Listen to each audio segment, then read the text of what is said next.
The morning he came, there was frost on the inside of the Mallory House windows. Not the frost of a great estate allowed to decline. Not the theatrical shabbiness of a widow who had given up. Just the frost of a house where every coal was counted and every fire set only in the rooms where work was being done. The housekeeper, Mrs. Pratt, let him in without ceremony. She did not apologize for the cold. She took his hat and his gloves with the same unhurried composure with which she might have admitted a duke, and she led him down a narrow corridor past a dining room whose chairs were draped in Holland cloth toward a door at the back of the house from which a faint sound came. The sound was coin. Charles Vane, Viscount Calder, had not expected coin. He had expected grief. He had expected the particular exhausted helplessness of a woman made precarious by a husband's death, a woman in black who would press a handkerchief to her eyes and speak in a small voice about the bills. He had prepared a manner for such a woman, patient, efficient, not unkind. He had prepared a figure, the £400 his father's estate was owed, which he intended to collect in installments at whatever pace the widow could manage, because he was not a brute, whatever his aunt believed about the efficiency of his nature. He had prepared a version of this meeting in his mind on the carriage ride from Calder House to this modest street in Kensington, and in that version he was the man with the power, and she was the woman who needed managing. Mrs. Pratt opened the door. The woman at the writing table did not look up.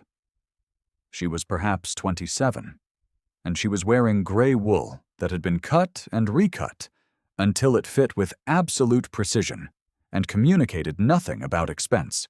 Her hair was dark and wound close at the nape, with no ornament. Her hands moved with the unhurried sureness of someone who had been doing this for a long time. On the writing table before her lay a green cloth-bound ledger, open to a page of figures, and beside it 3 stacks of coin arranged by denomination, and beside those a sheet of correspondence, and beside that a small brass inkstand that had clearly been polished that morning. She was counting. "My lord," Mrs. Pratt said. The woman at the writing table looked up. Her eyes were gray, and they were entirely untroubled by his arrival. They did not widen. They did not fall. They took in his quality of dress, his rank, his purpose, in a glance of the particular kind that belongs to people who have learned to assess situations quickly and without self-deception. "Lord Calder," she said, and her voice was low and even. "I had expected your solicitor." "I came myself," he said. "So I see." She closed the ledger. Not quickly, not defensively. She closed it simply, the way one closes a book when one is finished with the page. "Please sit down." He sat. He was still trying to locate the scene he had prepared for, and it was not in this room. She did not reach for a handkerchief. She folded her hands on the cover of the green ledger and looked at him with the steady attention of a woman who had long since stopped expecting to be rescued and had accordingly become very focused on the matter at hand. "The debt stands at £400, she said. "I am aware of it. I had written to your solicitor last week with a proposed settlement date." "Did you not receive the letter?" He had. He had received it and set it aside as a preliminary courtesy, the kind of letter a widow in difficulty produces to demonstrate good faith before the real negotiation begins. "I received it," he said. "Then you know the date I proposed." "I know the date," he said. "I thought it might be useful to speak in person." She looked at him for a moment, and he had the unaccountable sensation that she understood exactly why he had come. She had read in his decision to appear in person rather than send Perith the same expectation he had carried here, the expectation of finding someone undone, and that she was neither angry nor amused. She simply noted it, the way one notes weather. "Then we may speak," she said. provided it does not take long. I have the grain merchant at 11. He left the Mallory house on Linden Street 45 minutes later, having collected nothing and settled nothing, and said very little that he could afterwards remember saying. What he remembered was the green cloth ledger, which she had not reopened. What he remembered was that she had not once suggested that she could not manage. What he remembered was the frost on the inside of the window glass, which did not seem, in that room, to mean what he had thought it meant. She was not the widow he had come to find. He did not yet know what she was. If the world of Kensington had been asked to describe Mrs. Dorothea Mallory in the winter of 1815, it would have reached for the word unfortunate with a kind of satisfied tenderness. Unfortunate had the advantage of placing her at the correct remove, near enough to inspire a pleasant sympathy, far enough to require no practical assistance. Edmund Mallory had died 18 months before, of a fever that came on in October and was gone by November, taking him with it. He had been a decent, quiet gentleman of modest means, a man of letters rather than of business, and he had loved his wife with the somewhat distracted constancy of a person who trusts the world to continue managing itself. He had not managed his accounts. He had not examined the accumulated small arrears of a household run without supervision. He had not noticed that the tenancy agreement on the Wiltshire property was 3 years expired, that the Calder debt had been carried on the books since his father's time without resolution, that the household coal account had been allowed to grow to a sum that would embarrass a larger establishment. Dorothea had noticed. She had noticed the evening after his funeral, when she sat down in the morning room with Mrs. Pratt and the correspondence box, and worked until 2 o'clock in the morning, making a list. The list had been longer than she expected. The list had been, in the moment she finished writing it, the loneliest thing she had ever read. She had not shown it to Edmund's cousin Augustus, who had appeared at the house 3 days after the funeral, with an expression of practiced solicitude and a question about the property, entail that was less a question than a position. She had not shown it to Lady Aldith Vane, the Viscount Calder's aunt, who had written a brief note of condolence in which the phrase "the circumstances in which you now find yourself" appeared twice, and was not followed by any offer of assistance. She had put the list in the green cloth ledger that Edmund had given her on their wedding morning, pressing it into her hands with the words, "So you always know what is yours," with his careful scholar's gravity. And she had made a second list of every available asset, and compared the 2 lists for 2 hours, and then gone to bed.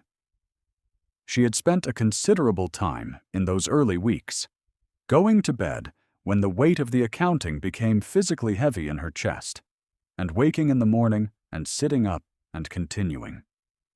The annuity from her own father's settlement was small. It was enough, if applied with precision. She had applied it with precision. She had sold 3 pieces of furniture that were handsome but unnecessary. She had renegotiated the tenancy herself, in a letter she had written 6 times before she was satisfied with it. And the new tenant had begun payments in January. She had dismissed 2 of the 4 servants and kept Mrs. Pratt and the young footman Thomas, who cost her almost nothing and worked with more diligence than the 2 she had let go. She had reduced the coal order by 1/3 and learned to work in a cold room. By the autumn of 1815, she owed nothing to the coal merchant, the grain merchant, the linen draper, or the ironmonger. She owed nothing to the Wiltshire tenant, who was in fact several months in her debt. She owed £400 to the estate of the late Viscount Calder, and she was gathering that sum methodically, and she would have it by the date she had named in her letter to his solicitor, and she intended to discharge it in a single payment with no drama and no discussion. To the season, she was the widow with nothing. Lady Aldith had said as much to her nephew in the drawing-room of Calder House, just before he departed for Linden Street that morning. "She is the widow with nothing, Charles. Settle it." What the season did not know, because she had not told it, was that she was not the widow with nothing. She was the widow who had been counting. He came back. He came back 3 days after the first visit, which Dorothea noted and set aside. He came back a week after that, which she noted with somewhat more attention. He sent his card ahead on the second visit, which was a courtesy she had not expected, and he sat in the morning room for 40 minutes discussing nothing of substance with a particular quality of careful attention that she could not immediately name. He was not flattering her. He was not condescending to her. He was watching her, but not in the manner of a man who watches a woman for pleasure.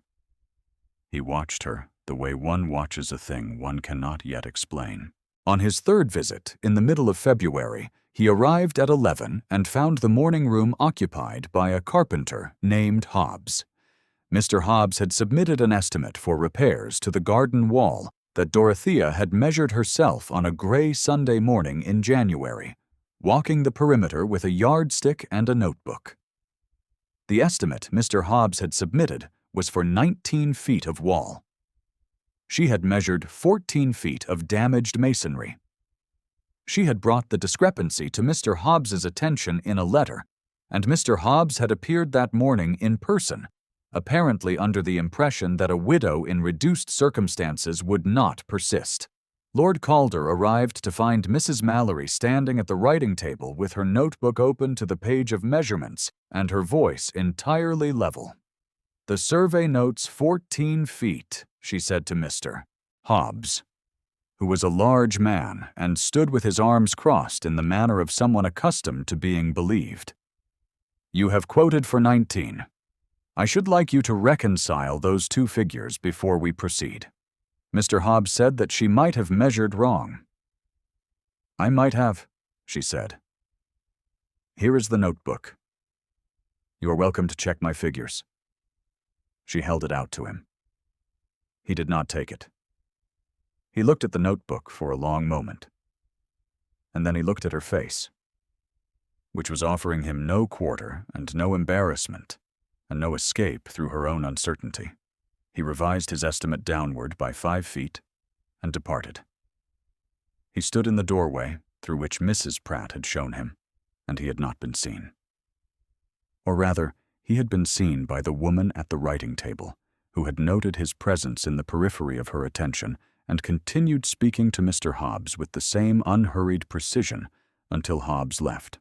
She had then closed the notebook and looked up at Lord Calder with the same equable expression she wore for everything. "Mr. Hobbs," she said by way of explanation.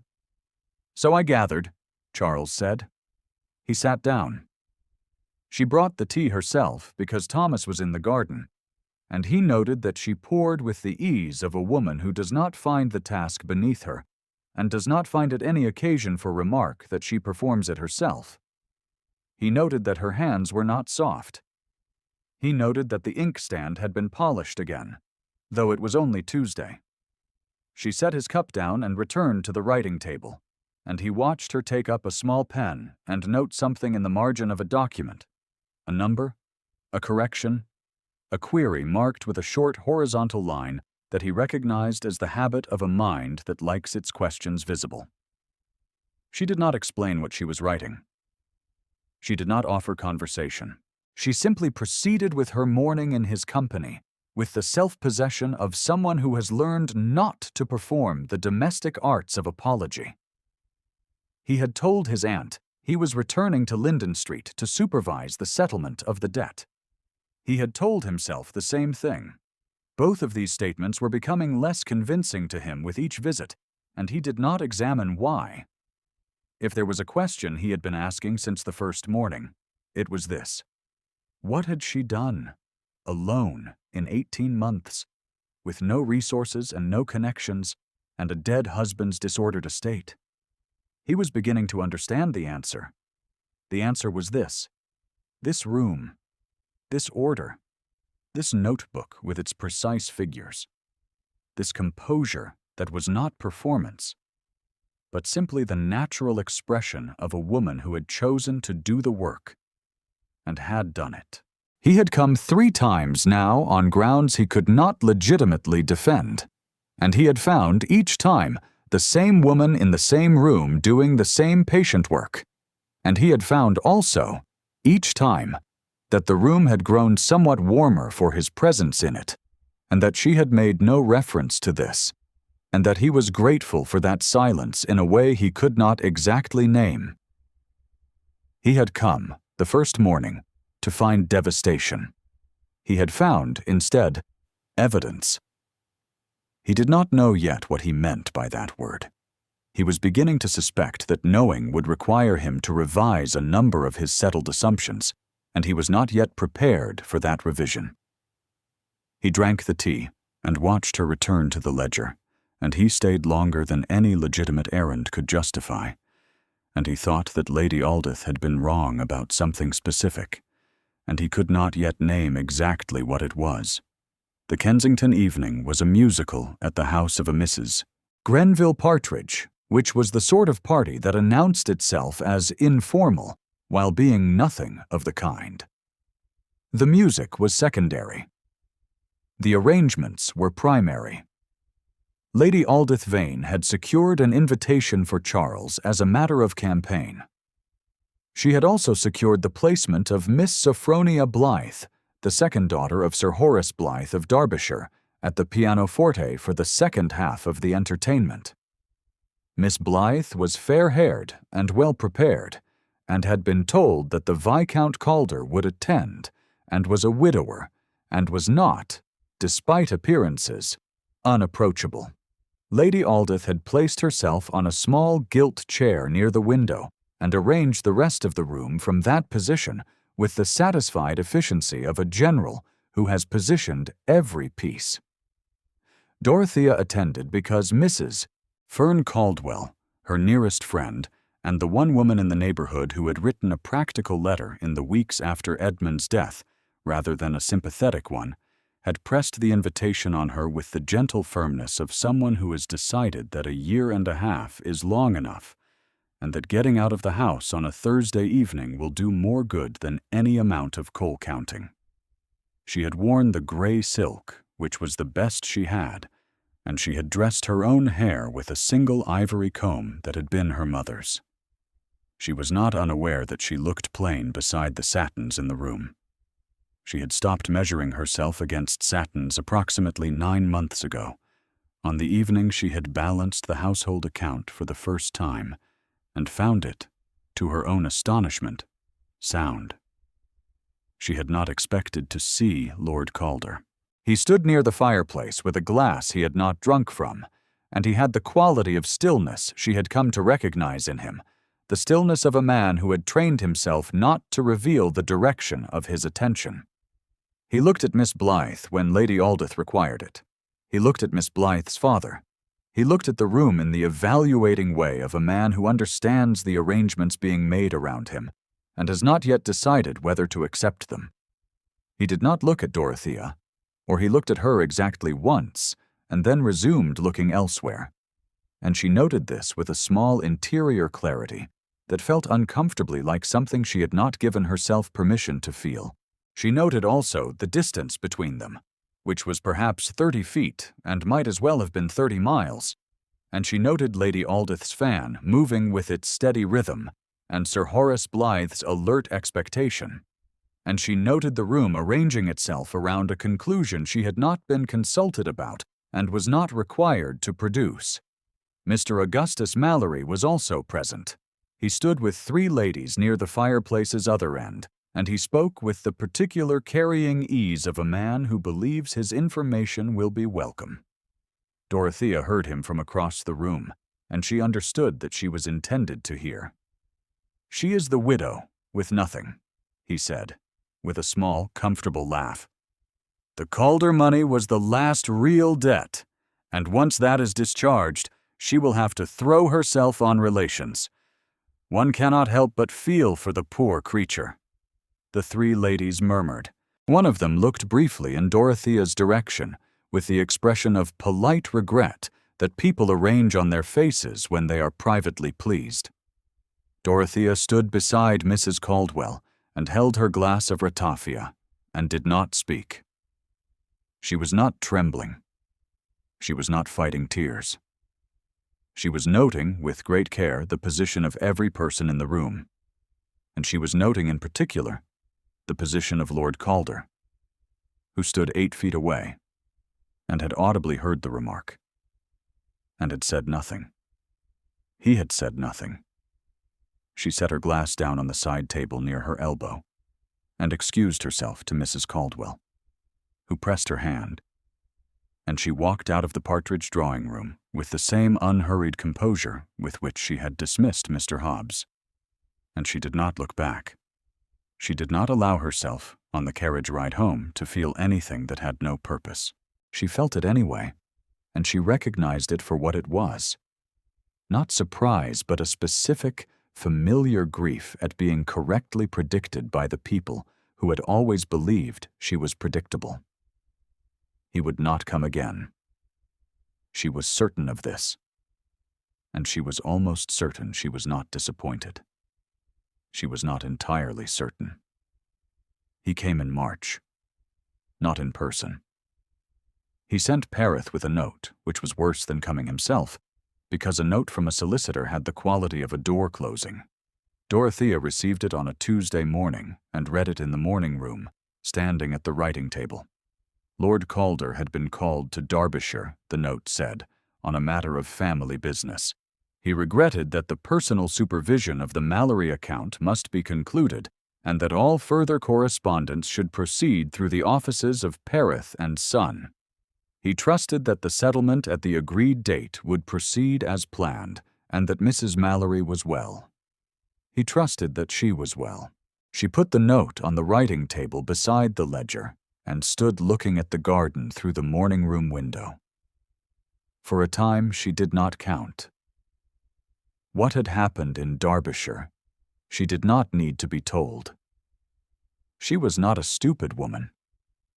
She had seen Miss Blythe at the pianoforte at Mrs. Partridge's music hall, and she had seen Lady Aldith's hand in the arrangement, and she had understood the machinery that was operating on all sides of that room.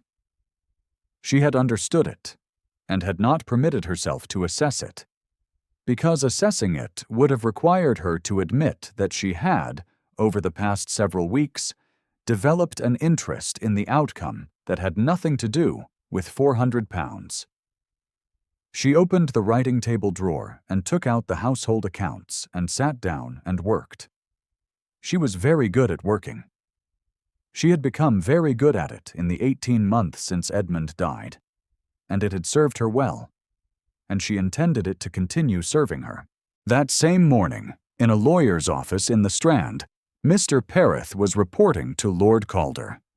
"The neighborhood considers her the widow with nothing, my lord," he said, with the careful neutrality of a man who has learned that his employer does not always welcome the information he brings. "They do not expect her to remain in the house past the quarter." Charles was standing at the window of the Pereth office, looking at the street. He had told Lady Aldith he would give her an answer about Miss Blythe's father. He had told himself he would give it before the month was out. He had been telling himself this for 3 weeks, and in the meantime he had been going back to Linden Street and sitting in a cold morning room and watching a woman with dark hair and gray eyes manage her household with the quiet, focused competence of someone who had been tested and had not broken. And he had been finding it progressively more difficult to believe that he was going to Derbyshire. "She does not appear," he said, "to be the widow with nothing." Pereth considered this with the professional tact of a solicitor who has heard many things. "The settlement figure is not publicly known, my lord." "No," Charles said. "I did not imagine it was." He turned from the window and thought about Linden Street, and thought about the green ledger, which he had last seen on the writing table on a gray Tuesday in late February, when she had poured tea without asking, and answered his questions without simper or performance, and looked at him with the particular direct honesty of someone who has no performance left to give, because there is no longer any advantage in performing. He thought about what she had said on his last visit.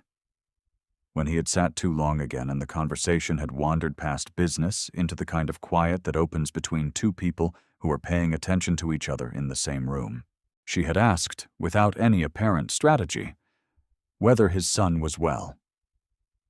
He had not spoken of William to anyone except Perith, who managed the child's trust. He had said, after a pause that he knew she heard, that William was with his nurse and was well enough. And she had said, his voice low in the quiet room, "You are not required to be glad about it yet." She had said this looking at the ledger, not at him, and she had not made it an occasion. She had simply said it, the way one says a thing that is true, and returned to the page. He had gone home and stood outside William's room for a long time. He had not gone in. He had not been able. He had stood there in the corridor for a long time. He told Perith to send the note to Linden Street. He told himself this was correct. He drove to Calder House and sat in the library and found the room, which he had always liked, suddenly intolerable in its silence. In the morning room on Linden Street, Dorothea Mallory unsealed a package from her father's solicitor in Somerset and counted out, for the last time, the final installment of the £400. She wrapped it in clean cloth. She addressed it to the offices of Perith and Son. She sent Thomas with it that same afternoon. The debt was cleared. The ledger, when she wrote the final figure, was balanced perfectly. Edmund's ledger. She ran her finger along the edge of the green cloth for a moment, and then she closed it and set it at the back of the writing table, behind the inkstand. She thought it was over then. She thought it was. She had not. In the 18 months since Edmund died, permitted herself to want something she could not provide for herself. She had been very careful about this. She had learned that wanting something you cannot manufacture is a kind of poverty more expensive than anything that appears in a ledger, and she had been diligent about not incurring it. She sat at the writing table in the cold morning room and did not open any correspondence and did not begin any new column of figures, and she was not aware, in that hour, of crying. She was simply tired, and the tiredness was of the kind that arrives when the work is finished and there is nothing left to organize. She had been very nearly correct. It was almost over.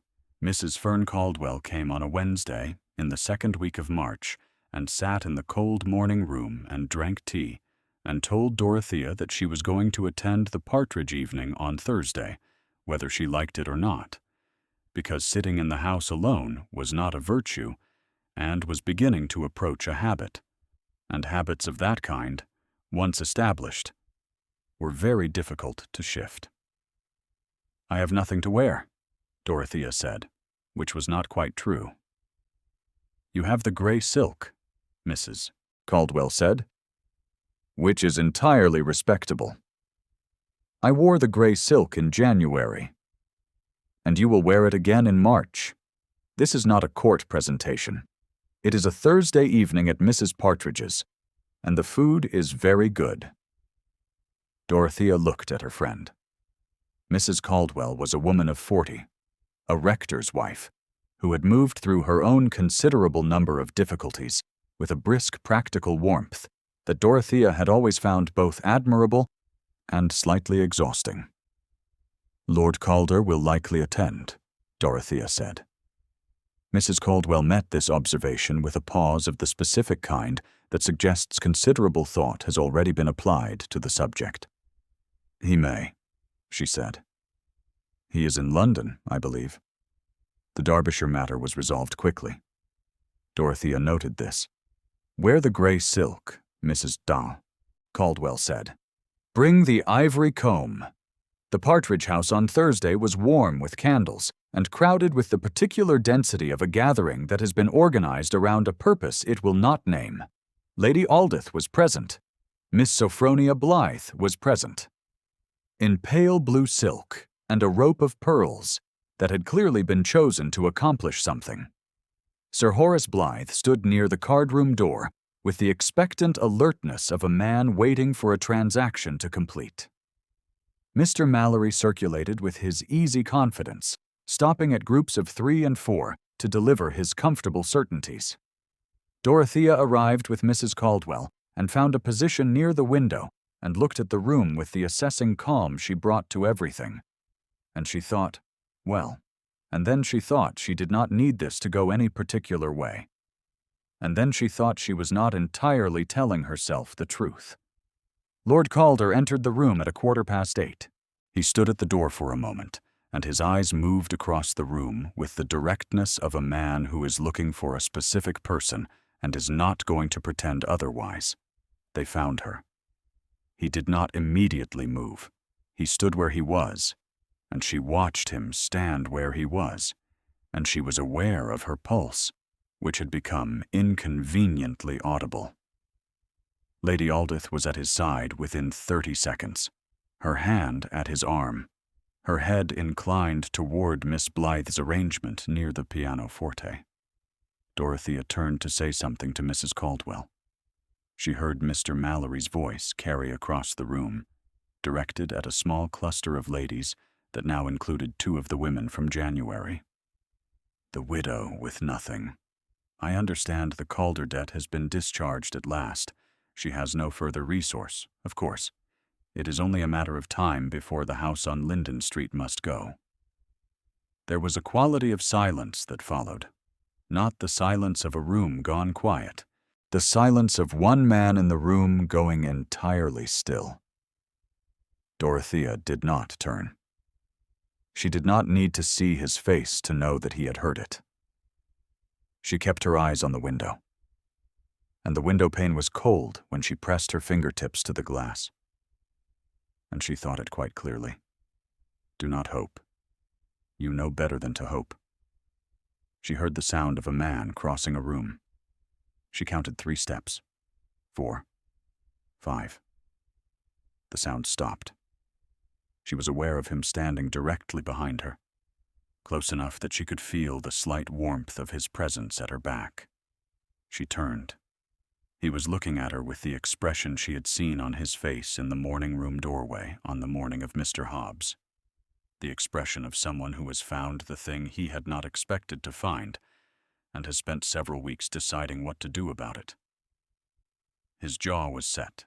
His eyes were the color of river ice, and he was looking at her with an attention that was entirely without condescension, entirely without pity, entirely without the comfortable certainty of a man who believes he already knows what she is.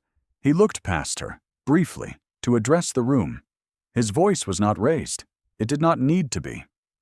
She is not the widow with nothing, he said. She is the woman I am asking. The room did not erupt. The room did very nearly nothing, in the way that a room does nothing when something has happened that is too large for any immediate response. Lady Aldith's hand, which had been moving her fan in a steady rhythm at the level of her breastbone, stopped.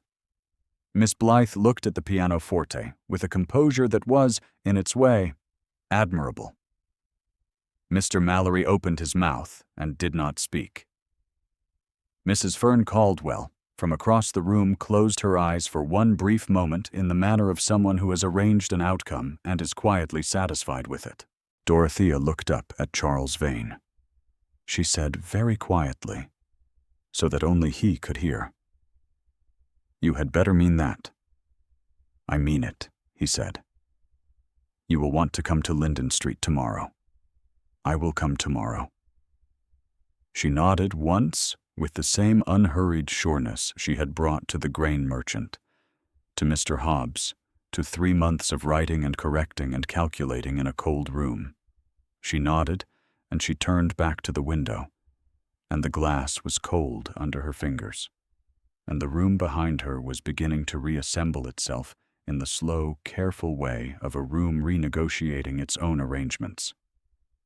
She allowed herself, very briefly, to feel what she had not permitted herself to feel for 3 weeks.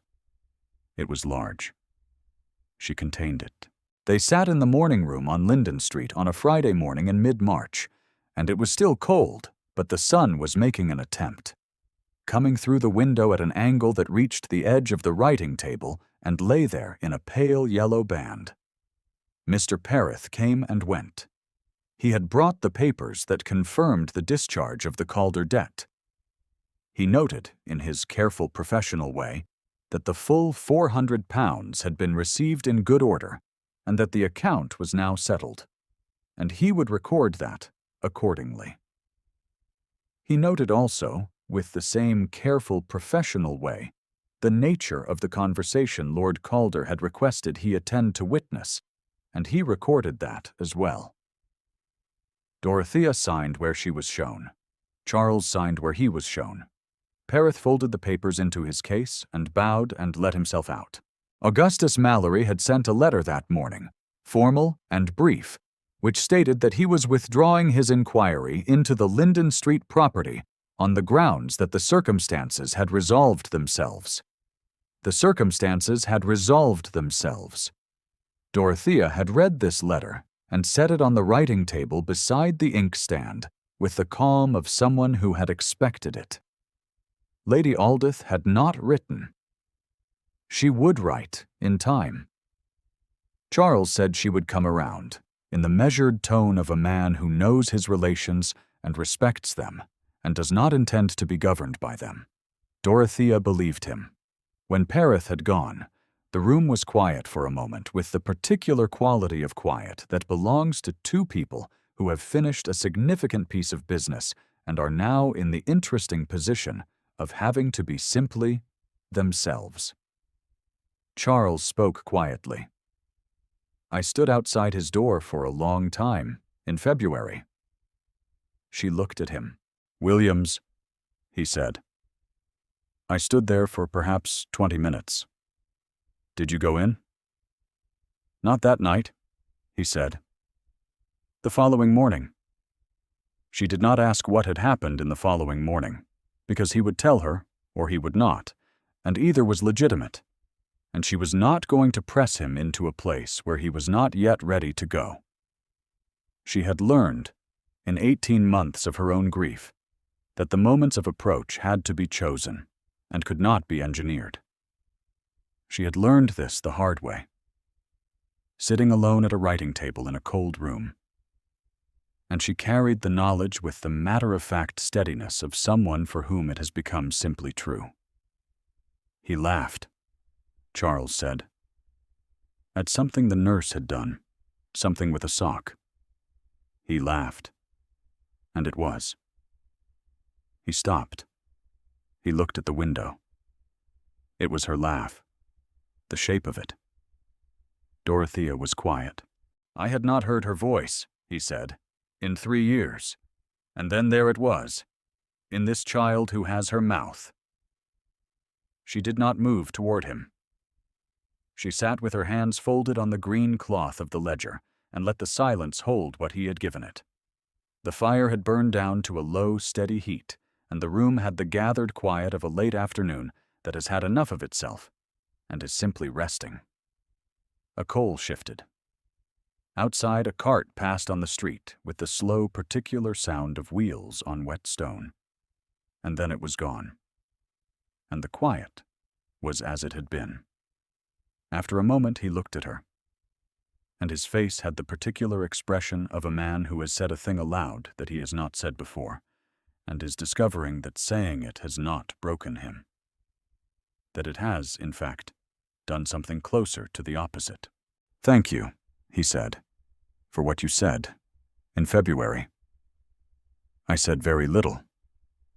You said what was needed, he said, which is a different thing.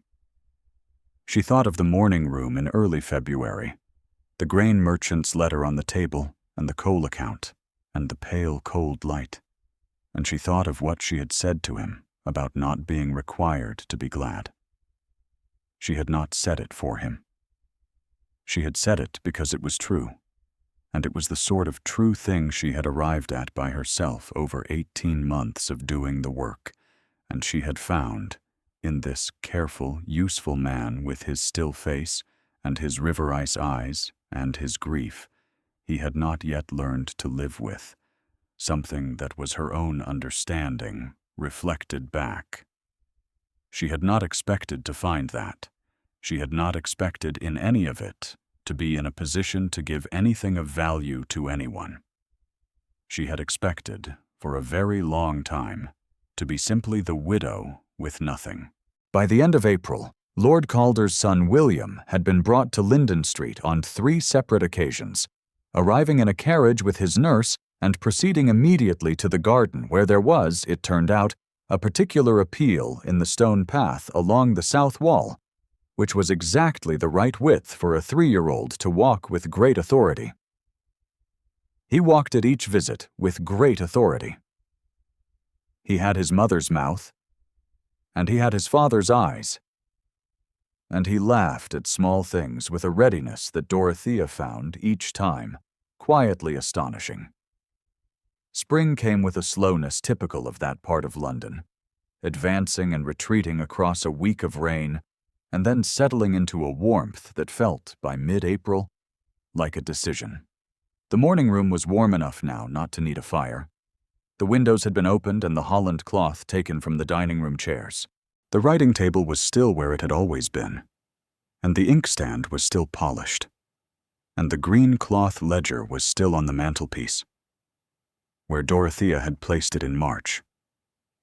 Still there, still balanced. Its last entry, the £400 paid in full, its purpose discharged. She did not need it any more.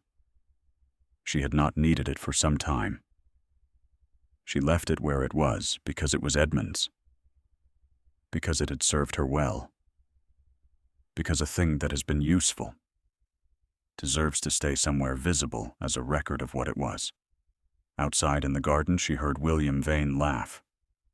She heard Charles say something quiet to the nurse. She heard footsteps on the stone path. She heard the peculiar satisfied monologue of a small child who has found something of interest under a stone. She stood in the morning room doorway and looked out at the garden where the late April light was doing what April light does in English gardens, making everything improbable and real at once. And she thought of nothing in particular, and she thought of a great deal. And the ledger was on the mantelpiece behind her with its neat columns and its final entry. And the morning room was warm, and the garden was full of the sound of a child who had his father's eyes and his mother's laugh. She was not counting anything. She was not counting anything at all. If this story moved you, leave a word in the comments about a woman you have known who did the quiet, careful work no one saw. They are everywhere, and they deserve to be remembered. The morning room was warm, and the ledger was closed, and the garden held all the evidence she needed.